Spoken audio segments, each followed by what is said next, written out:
Hey guys, I'm still working on my big, data-heavy video. The problem is that I had to drop a bunch of hours getting to the endgame, training Pokemon, building up items, and I'm still recording gameplay for it. Aside from the cringy story, one of the main challenges was getting a team to solo 6-star Tera raids. I'm playing offline and not duping items, so it took a while. I built up a pretty awesome team for raiding even before finding out about the Shell Bell, but now I put it on pretty much everything. 5-star raids would be better than 6 since they're easier and seem to give better money loot at the cost of Mystica drop rates, which I don't really care about anyway. But I don't think you can identify them on the map without actually running to each raid den and checking. If someone knows a way to identify them without running to them, please let me know. So I was running around to each 6-star raid den and slowly getting better at demolishing them, and once I beat 4 in a row I knew I was a Pokemon master and wanted to make a video about it. My main concern in building a raid team was finding Pokemon that could learn an HP drain move and an attack or special attack boosting move, one that did at least 2 stages per use.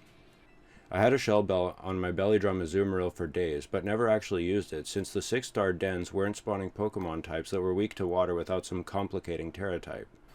The Shell Bell completely removes the need for an HP draining move, so now the only real focus is attack or special attack boost and type coverage.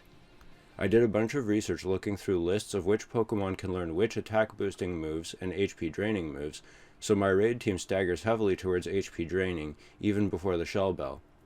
But it wasn't a waste, because Shell Bell combined with HP drain moves is insane. I'll talk about my favorite Pokemon for raiding, how to get them, and which Pokemon I'm working on adding to the team, but first I'll mention the moves I think Pokemon need to have to do high level raids well. Belly Drum is an excellent attack boosting move since it maxes out your attack in 1 turn at the cost of half your HP. Unlike Sword Dance and Nasty Plot, which raise your attack and special attacks 2 stages respectively instead of 6, Belly Drum means you only need to waste 1 turn to boost your attack. It's also great when the raid Pokemon wipes out your buffs, since it only takes 1 turn to get it back up. Relatively few Pokemon can use it, and I think I have nearly all compatible Pokemon in Scarlet and Violet for it. Sword Dance boosts your attack by 2 of 6 stages, so you need to use it 3 times to max out your attack. Quite a few Pokemon can use it, but it's only worth it if they have good type coverage with physical attacks to benefit from it. Nasty Plot boosts your special attack by 2 of 6 stages, and like Sword Dance, doesn't drop your HP, but it takes 3 turns to max your special attack stat. My raid Pokemon need at least one of those 3 moves. I was also focusing on HP drain moves, but now that I'm putting Shell Bell on everything, it doesn't matter as much, but I still like having the combo up. Drain Punch is a physical attack HP drain move that quite a few Pokemon can use. A few Pokemon can use the grass special attack move Giga Drain, including Meowscarada, so I definitely wanted that on at least one Pokemon. I have a few Pokemon that can use Draining Kiss, but I haven't incorporated it yet. I built up a Tinkaton for it, but once I got to around level 90 I realized it can only learn Sword Dance. Dumb mistake since Draining Kiss is a special attack, not a physical one. I repurposed my Tinkaton with physical moves including Fairy, Steel, and Bug type coverage. The only other HP drain move I'm using is Bitter Blade on my Ceruledge, but that's the only Pokemon that learns it. These HP drain limitations prevented me from exploring the Pokédex more fully for good choices, but now that my team's 6-star raid ready, even without Shell Bells, I'll just stick with them as my core team. The one other healing option I found was just using Rest with Goldengo, since it's such a good Pokemon for raids. And on to my team, in no particular order. Iron Hands. This is a no-brainer since it learns Belly Drum, Drain Punch, and its ability boosts your most proficient stat, so make it attack, when holding a booster energy. You can find booster energy in Area 0 held by Paradox Pokemon.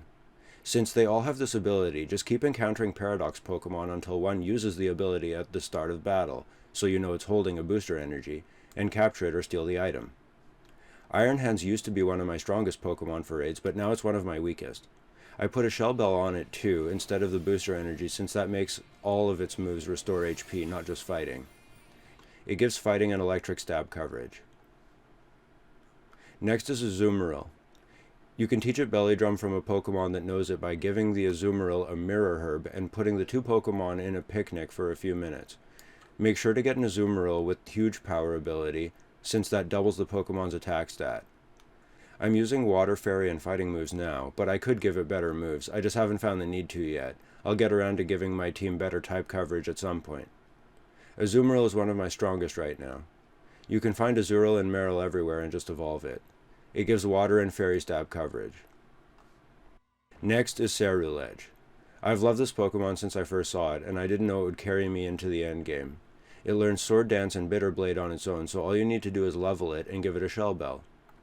Its ability isn't too awesome since it boosts its fire attack when hit by fire, but I fight Tera raids with type advantage in mind, so it's rare that it even gets used. Ceruledge is on the stronger end of my party. Unfortunately, it's a Violet exclusive, so try to trade for one if you have Scarlet. It gives fire and ghost type stab coverage. Scarlet's vehicle Pokemon Koraidon has an HP drain move, but I haven't explored that yet. Next is Goldengo. It's fun to use and its ability gives immunity to direct status move, but not indirect status moves or moves that don't specifically target it. I was using Covert Cloak to increase its status immunity to also cover indirect status moves, but Shell Bell just worked better since I don't need to recover or waste a turn on cheering. It learns Nasty Plot at level 63, and it gives Steel and Ghost stab coverage. You can find Gimmeghouls all over and just collect 1,000 coins to evolve it. It only takes around 15 minutes unless you catch all the Gimmeghouls like I did, hoping to luck into one with high IVs. That took closer to an hour since it's immune to false swipe, though you can put it to sleep, which helps. I recorded the entire run catching every Gimmeghoul while collecting coins. Maybe I'll post it sometime. Next is Meowscarada. This is another Pokemon I really like, and it's a great addition to a raiding team, since you can teach it Nasty Plot and Giga Drain with TMs. Put a Shell Bell on it, and its Stab Grass special damage can heal pretty much your entire HP bar against water, ground, and rock. Its ability isn't too helpful, since it increases grass damage when your HP is low, but the goal is to keep your HP near full anyway. Meowscarada is one of the best on my team.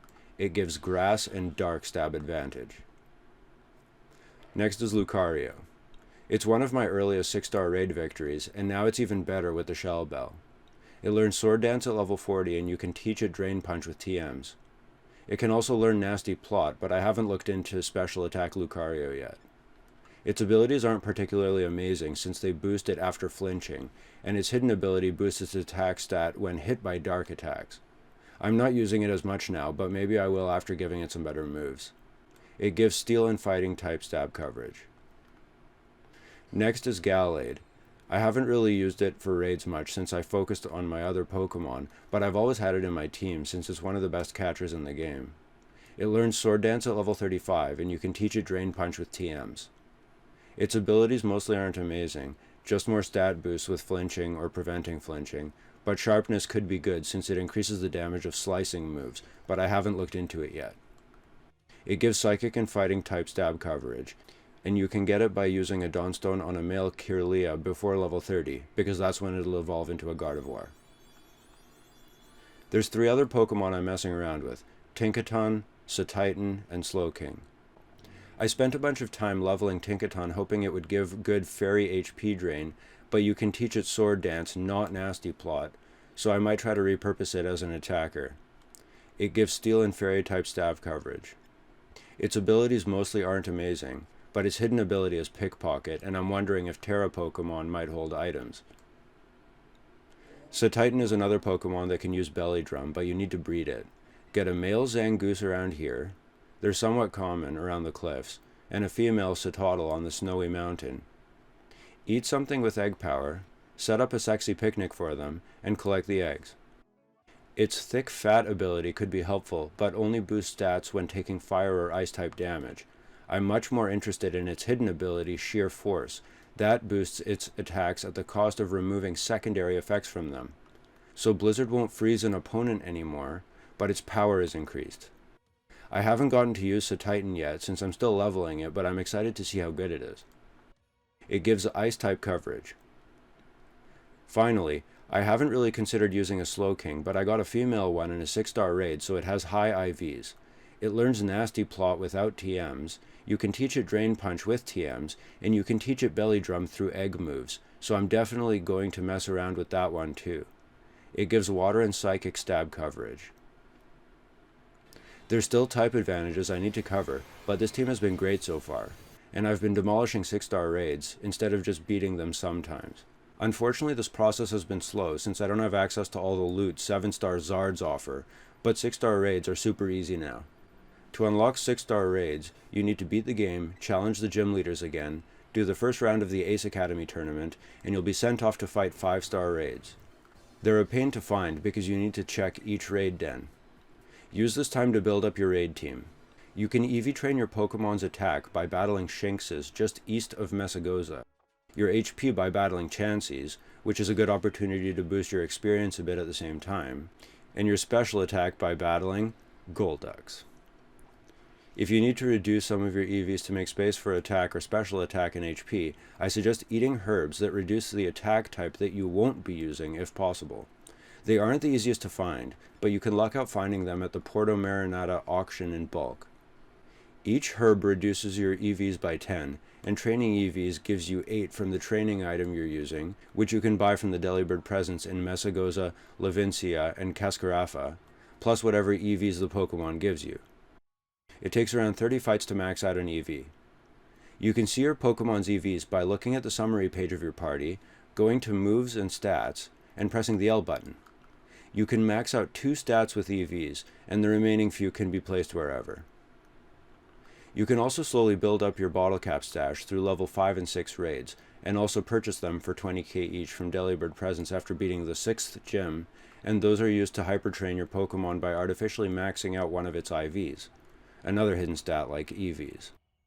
You take bottle caps to this guy standing here, besides his Abomasnow just behind the Montaverna Pokemon Center, and give him a bottle cap to max out one stat, or a gold bottle cap to max out all of the stats. You can see your IVs when looking at Pokemon in the boxes option and pressing the plus button once or twice. You can have up to 6 stats maxed. I didn't mean to turn this into a tutorial, but I like giving explanations for things just in case it would help someone missing 1 or 2 bits of information. This is my raiding team so far. Let me know in the comments what your favorite Tera raid Pokemon are. Maybe you can help me make my team better. Thanks for watching, and I hope this video was helpful. Peace.